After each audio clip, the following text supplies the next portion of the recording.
Hello everyone, welcome to ITS classes education for all. दोस्तों हमने start किया हुआ था क्लास 11th की चैप्टर नंबर 1 केमिस्ट्री की क्लासेस स्टार्ट की हुई थी। Some basic concept of chemistry के हमने 11 पार्ट कर चुके हैं। आज हम 12 पार्ट करने जा रहे हैं। अगला टॉपिक करने जा रही है इस सेक्शन के अंदर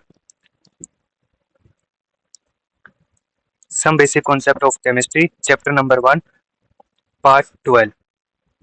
दोस्तों ये जो केमिस्ट्री का कोर्स है वो आईआईटी जेईई नीट एनडीए कोई भी बोर्ड एग्जाम हो एफकेट नेट गेट सभी के लिए यूजफुल है ये केमिस्ट्री की क्लासेस। दोस्तों हमने पिछले सेक्शन में कहाँ तक कवर कर लिया था? हमने कवर कर लिया था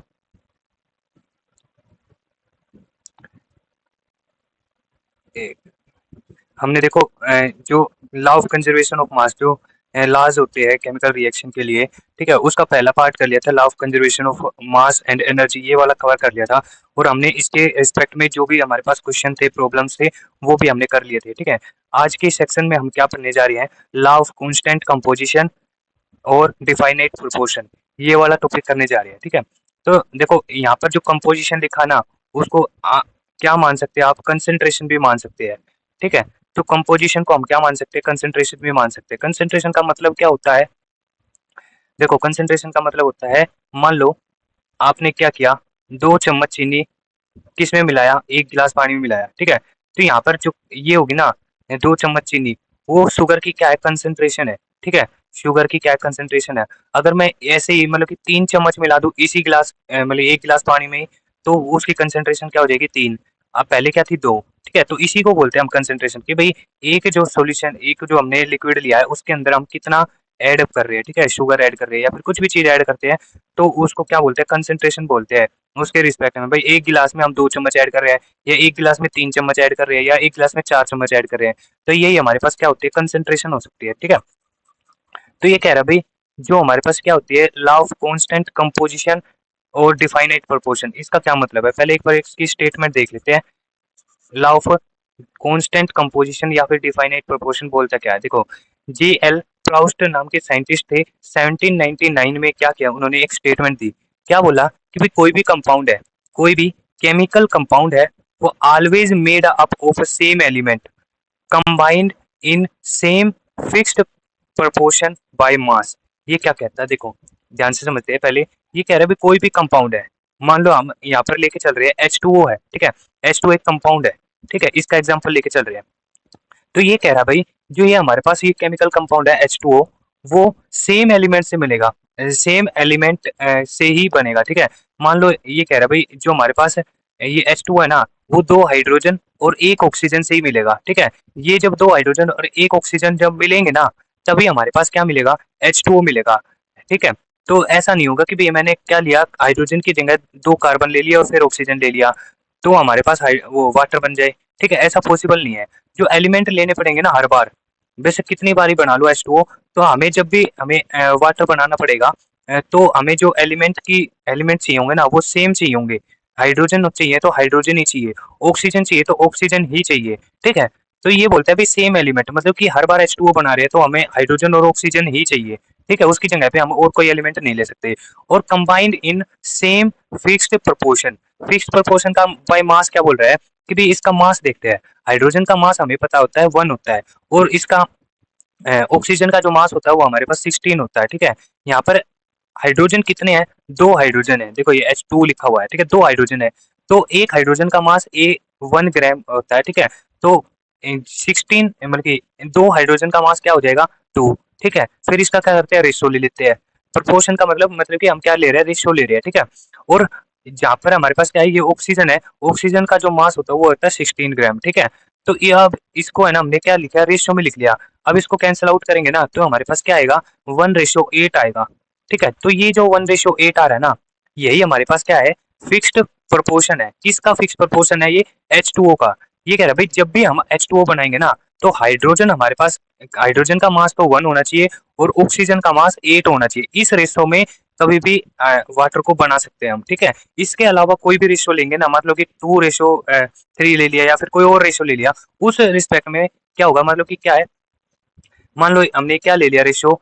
2:32 ले लिया मान लो, 2:32 ले लिया, तो इसमें क्या वाटर बन सकता है? इसमें वाटर कैसे बनेगा? देखो, दो तो हाइड्रोजन, ठीक है, ऑक्सीजन मतलब कि दो, इसमें एक का ऑक्सीजन का मास 16, दो का क्या हो जाएगा 32, ठीक है, तो H2O2 बन गया। तो ये क्या है, हमारे पास वाटर नहीं है, ये क्या बन गया हमारे पास, हाइड्रोजन पेरोक्साइड बन गया, ठीक है। तो ये हमारे पास क्या नहीं है, वाटर नहीं है, ठीक है। तो यही बता रहा है कि भाई जो भी हमारे पास कंपाउंड बनेगा ना, यहाँ पे तो हमने H2O का एग्जांपल लिया, तो यहाँ हमारे पास और भी केमिकल कंपाउंड्स हो सकते हैं। तो ये कह रहा है भाई जो भी केमिकल कंपाउंड होगा, तो उसकी जो प्रोपोर्शन होगी ना, रेशियो होगा बाय मास, वो क्या रहना चाहिए, फिक्स रहना चाहिए, ठीक है। अब देखो ये क्या कह रहा है भाई, वाटर है वो कहीं से भी ले, उसका कोई भी सोर्स हो सकता है, जैसे भाई कुएं का पानी ले लो या फिर नहर का पानी ले लो, कोई भी पानी ले लो, या फिर किसी भी कंट्री का पानी ले लो, जो उसका रेशियो रहेगा ना, रेशियो बाय मास रहेगा, वो क्या रहेगा, 1:1:8 रहेगा, ठीक है, इससे चेंज नहीं होगा, ठीक है, वाटर इसी रेशियो से बनेगा, ठीक है। तो ये वाटर का एग्जाम्पल लिया हुआ है कि भाई 2:16 है, दो हाइड्रोजन और एक ऑक्सीजन का मास, ठीक है, तो ये 1:8 आ गया हमारे पास। इसी तरीके से एक और एग्जांपल ले लेते हैं CO2 का। CO2 का क्या भाई, देखो, कार्बन का मास क्या होता है 12, ठीक है, और ऑक्सीजन का मास होता है 16, एक ऑक्सीजन का मास 16, दो का क्या हो जाएगा 32, ठीक है। तो हम जब भी हम कार्बन ये बनाएगा ना CO2, तो उसका रेशो क्या होना चाहिए, ये क्या किससे कट जाएगा, 3 और 8 पे कट जाएगा, मतलब 3:8 आ जाएगा। तो ये कह रहा है भाई जो हमारे पास CO2 का जो फिक्स रेशियो है ना, वो क्या है 3:8 है। इस रेशो में अगर हमें कोई भी कार्बन और ऑक्सीजन मिलते हैं, तो हम मान सकते हैं कि भाई वो क्या होगा, CO2 बनाया होगा हमेशा उसने, ठीक है, और कोई कंपाउंड बन ही नहीं सकता, ठीक है। तो यहाँ तक समझ में आया कि भाई जो हमारे पास लॉ ऑफ कांस्टेंट कंपोजिशन या फिर डिफाइनाइट प्रोपोर्शन ये बोलता है कि भाई कोई भी कंपाउंड हो, उसका क्या रहेगा, फिक्स रेशियो रहेगा बाय मास, ठीक है। अब देखो ये कह रहा है, एक एग्जांपल ले रहे हैं कि भाई CO2 का जो रेशियो है ना 3:8 है, ठीक है।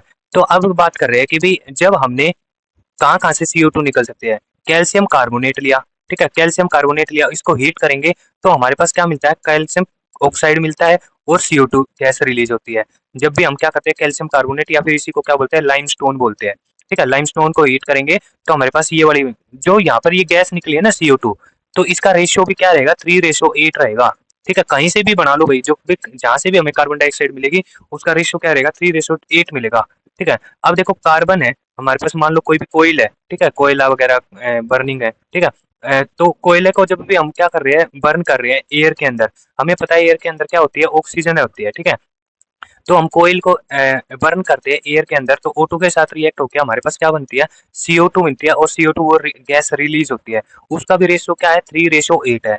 अब मान लो हमने क्या किया, action of dilute HCl on marble, ये कह रहा है भाई हमने कैल्शियम कार्बोनेट यानी कि लाइमस्टोन लिया, उसको हमने एक सॉल्यूशन में डाल दिया, कौन से सॉल्यूशन में डाल दिया, HCl, वो भी कौन सा HCl है, डाइल्यूट है। डाइल्यूट का मतलब होता है कि भाई इसमें इसके अंदर क्या मिलाया है हमने, जो ज्यादा कंसेंट्रेशन है यानी कि सोलवेंट है हमारे पास, वो कौन सा होगा, वाटर होगा, ठीक है। जब भी वाटर सोलवेंट होता है तो क्या होता है हमारे पास, डाइल्यूट बोलते हैं उसको, ठीक है, डाइल्यूट सॉल्यूशन बोलते हैं, ठीक है, मतलब कि HCl को वाटर के अंदर मिलाया गया है, ठीक है, इससे एक सॉल्यूशन बनाया है डाइल्यूट HCl। अब डाइल्यूट HCl के अंदर हमने डाल दिया कैल्शियम कार्बोनेट, ठीक है, तो हमारे पास क्या मिले, calcium chloride, CO2 gas release हुई, और H2O मिला, ठीक है। तो यहाँ पर जो CO2 गैस रिलीज हो रही है ना, तो उसका रेशियो भी क्या होगा, 3:8 होगा, ठीक है। अब आगे बात करते हैं कि भाई हमारे पास ये क्या है, सोडियम बाइकार्बोनेट है, ये वाला सोडियम बाइकार्बोनेट है, ठीक है। इसको अगर हम हीट करते हैं, हीट का सिंबल ये होता है ट्रायंगल वाला, ठीक है, तो अगर हम इसको हीट करते हैं तो हमारे पास सोडियम कार्बोनेट, CO2 और H2O ये मिलता है। अब ये कह रहा है भाई जो ये CO2 निकल रही है ना, उसका रेशियो भी क्या है, 3:8 होगा। तो इसका कहने का मतलब क्या है, हमारे मतलब कि हमारे यूनिवर्स के अंदर जितने भी या फिर अर्थ के ऊपर जितनी भी CO2 होगी, उसका रेशियो क्या होगा, 3:8 होगा, ठीक है। ना तो एक कम हो सकता है, ना ही एक ज्यादा हो सकता है, उसका मास क्या रहेगा, सेम रहेगा, ठीक है।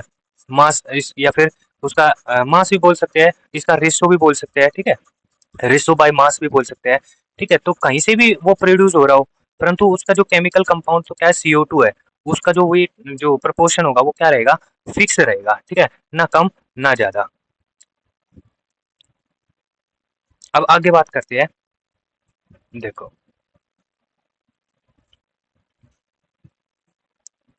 अब भाई आगे बात करते हैं इसी में, ये रहा, हमने ये तो पढ़ लिया कि भाई जो भी केमिकल कंपाउंड होगा उसका फिक्स्ड प्रोपोर्शन होगा बाय मास, और उसके अंदर एलिमेंट होंगे वो सेम ही होंगे, ठीक है, मतलब कि अगर CO2 बना रहे हैं तो CO2 के अंदर हमें कार्बन ही चाहिए, हमें ऑक्सीजन ही चाहिए, इनके अलावा कोई और एलिमेंट ले रहे हैं तो उससे काम नहीं चलेगा, उससे CO2 नहीं बन पाएगी। अब लिमिटेशन क्या आ जाती है, ये कह रहा है भाई नो एप्लीकेबल, ये जो लॉ ऑफ कांस्टेंट प्रोपोर्शन है, ठीक है, ये कब एप्लीकेबल नहीं है, when different isotope involve in formation of compound. ये कह रहा है भाई अलग अलग आइसोटोप्स आ जाते हैं ना, हमें पता है आइसोटोप्स क्या होते हैं, जिनका एटॉमिक नंबर सेम हो और एटॉमिक मास डिफरेंट हो और वो सेम एलिमेंट होने चाहिए। हमें पता है भाई कार्बन के आइसोटोप्स क्या होते हैं, कार्बन 12 होता है और कार्बन 14 होता है, ठीक है। कार्बन 12 का जो CO2 बनेगा, कार्बन 12 से CO2 बनेगा, उसका रेशियो होगा 12:32।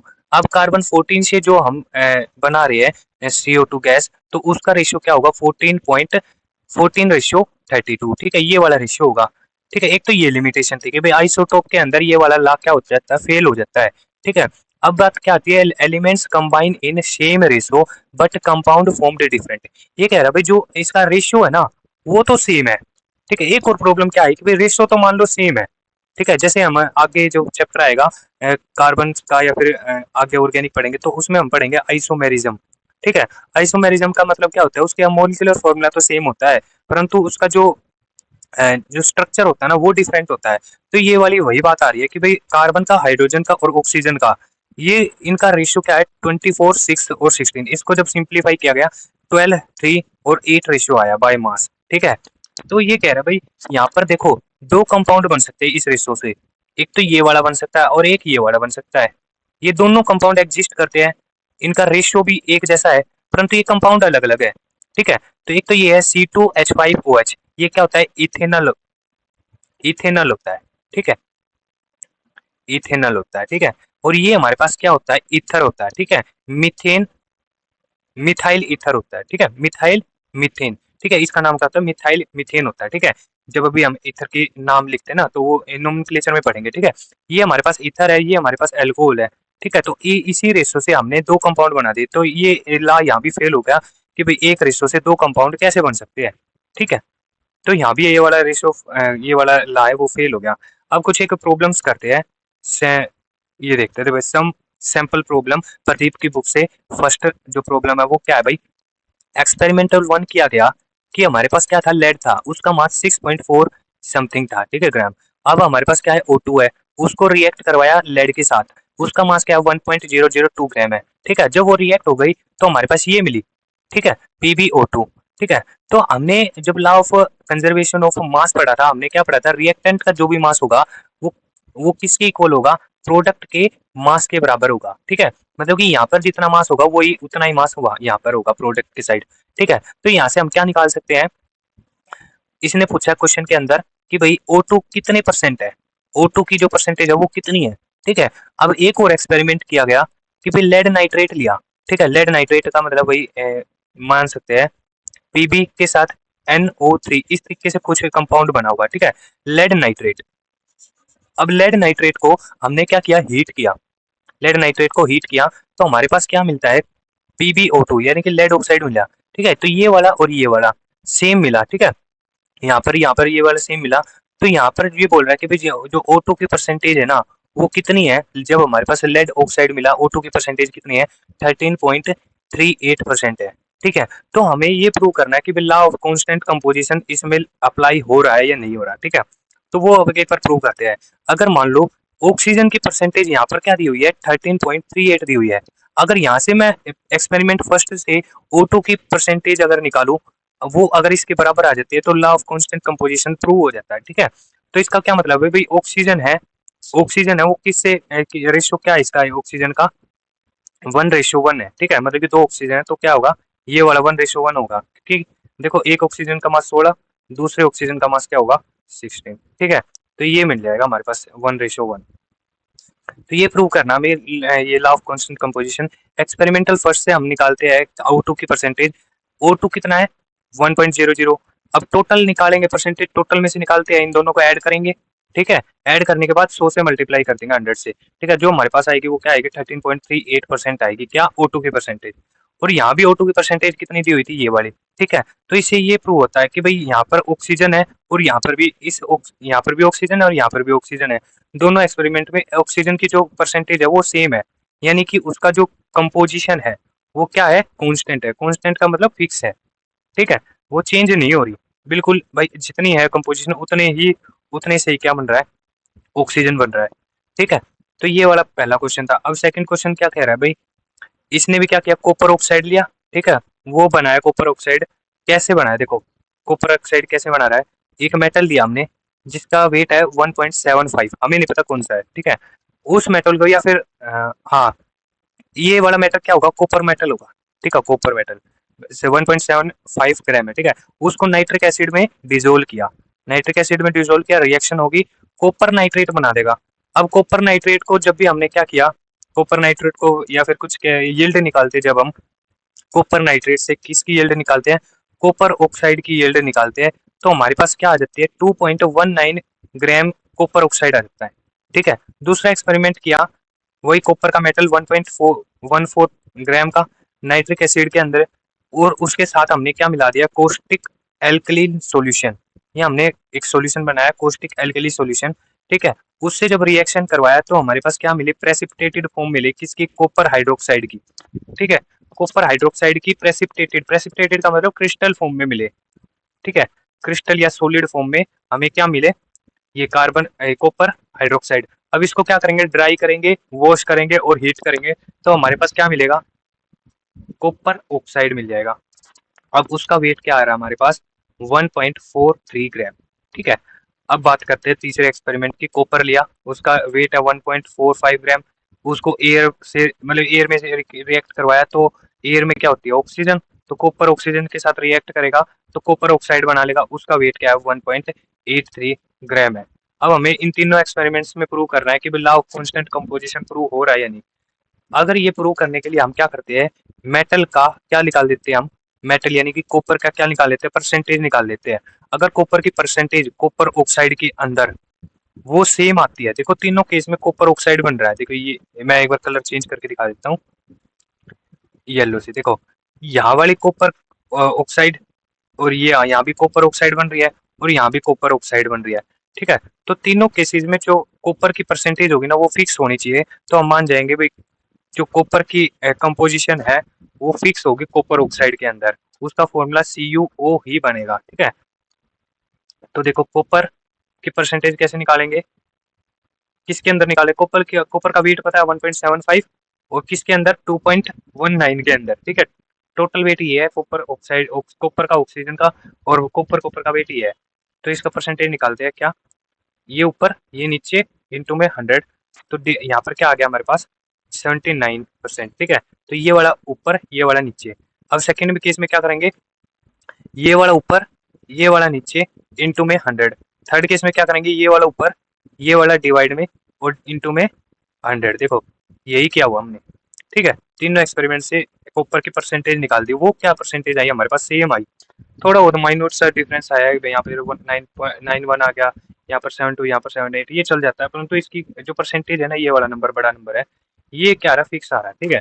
तो यहाँ से पता चल रहा है कॉपर की percentage is nearly same in तीनों एक्सपेरिमेंट के अंदर, so law of constant composition is prove, ठीक है। तो एक और जो ये हमारे पास प्रॉब्लम फॉर प्रैक्टिस आते हैं, जो ये क्वेश्चन है ना बिल्कुल सेम सेम क्वेश्चन है, ठीक है। तो एक क्वेश्चन बता देता हूँ मैं, प्रॉब्लम फॉर प्रैक्टिस से बिल्कुल सेम है भाई, जो यहाँ पर करा है ना मैंने, वही यहाँ पर क्वेश्चन दिए हुए हैं प्रदीप की बुक में, प्रॉब्लम फॉर प्रैक्टिस पे। यहाँ पर क्या दिया हुआ है, एक कॉपर है, कॉपर की जो परसेंटेज है वो क्या है, कॉपर का वेट दे दिया, और कॉपर ऑक्साइड है उसका वेट दे दिया, ठीक है। हमें क्या निकालना है, कॉपर की परसेंटेज निकाल लेते हैं, 80% आई, ठीक है। दूसरा ऐसा ही एक्सपेरिमेंट दिया हुआ है, उसमें कॉपर का वेट दिया हुआ है और कॉपर ऑक्साइड का वेट दिया हुआ है, ठीक है। वहां से हमने अगर परसेंटेज निकाली मल्टीप्लाई करके 100 करके, तो वहां से भी 180% आया, ठीक है। तो ये कह रहा है भाई, अगर कॉपर की परसेंटेज 80% है, कॉपर ऑक्साइड में कॉपर की परसेंटेज कितनी है, 80% है, तो हमें ये पता करना है कि भाई ऑक्सीजन की कितनी परसेंटेज है। हमें पता है भाई 100 में से क्या कर देंगे, 80 सब्ट्रैक्ट कर देंगे, हमारे पास क्या आ जाएगा, ऑक्सीजन की क्या आ जाएगी हमारे पास, परसेंटेज आ जाएगी, वही लिखा हुआ ऑक्सीजन की परसेंटेज क्या आ जाएगी, 20%। यहाँ भी ऑक्सीजन की परसेंटेज क्या आ जाएगी, 20%। देखो रेशो सेम है, अगर इसका रेशो देखेंगे तो ए 80-20 का ये सब परसेंटेज आ रहा है। तो ये बात हमें समझ में आ गई भाई, कोई भी कंपाउंड लेंगे, कोई भी केमिकल कंपाउंड लेंगे, तो उसका जो प्रपोर्शन होगा रेशियो प्रोपोर्शन होगा, ठीक है, वो क्या रहेगा, फिक्स रहेगा, ठीक है। उसका रेशियो बाय मास का जो रेशियो होगा, फिक्स्ड प्रोपोर्शन बाय मास का, वो रेशियो क्या होगा, फिक्स रहेगा, वो बदलेगा नहीं, ठीक है। तो यही कहता है ये वाला लॉ, हमने इसके क्वेश्चन किए और ये वाला लॉ को पूरी तरीके अच्छे तरीके से समझा हुआ है, ठीक है। तो अगर वीडियो अच्छी लगी तो लाइक कीजिए, सब्सक्राइब चैनल को सब्सक्राइब कीजिए और अपने दोस्तों में शेयर कीजिए। आज का लेक्चर यहीं तक रखेंगे, आने वाले लेक्चर में अगला टॉपिक कवर करेंगे, some basic concept of chemistry का, chapter number 1, some basic concept of chemistry. इसको एंड करेंगे भाई, ठीक है, जल्दी एंड करेंगे, बहुत वीडियो आ चुकी है इसकी।